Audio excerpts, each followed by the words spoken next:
Talk to Me Tuesday on March 9th, 2021.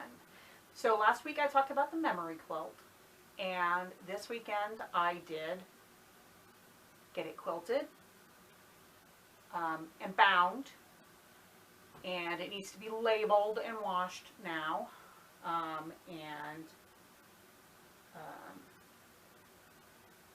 then I will be able to send it off to my friend Deanne.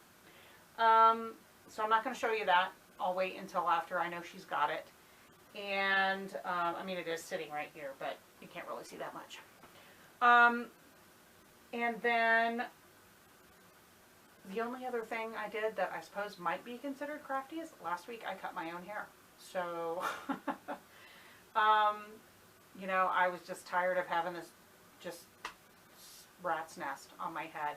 It didn't take long for it to grow out of the nice cut my sister gave it, and I mean, that was in the summer, I guess. I'm not even sure when that happened, but I know she left town in late August, so it was before that. And I was just sick of it. So I figured the nice thing about curly hair is it's harder to tell if it's not straight when you cut it. So, so I cut it myself.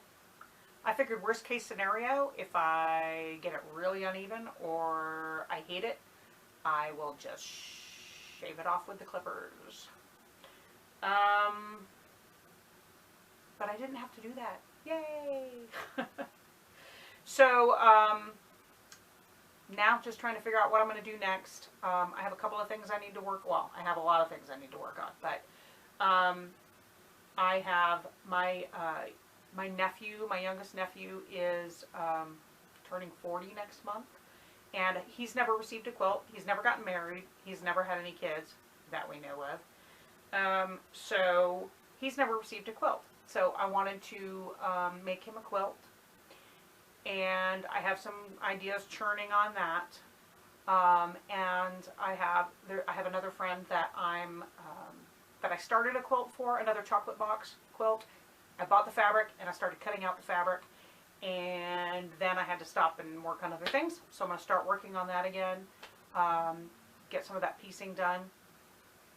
Just taking it one day at a time. That's all you can do, right? Oh, and I'm learning how to use my Cricut. So I wanted to do a stencil, and then realized that was probably one of the harder things to try to figure out how to do in Cricut Design Space. So what I've decided to do instead is some labels.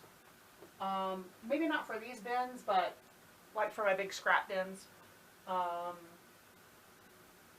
maybe some of my plastic drawers. And maybe some of my little bins I have over here. So I'm going to start labeling some things. You know, just easy peasy stuff with some premium vinyl, removable vinyl. That's the kind you can use for decals. I didn't buy a lot of supplies, but I have bought some, and I have some more supplies coming later this week for a heat transfer vinyl project that I want to try. I'm going to try to do some flower sacking towels for gifts, and that's what's going on. I look forward to watching your videos. I hope everybody has a good week and a crafty week, and I will see you next week.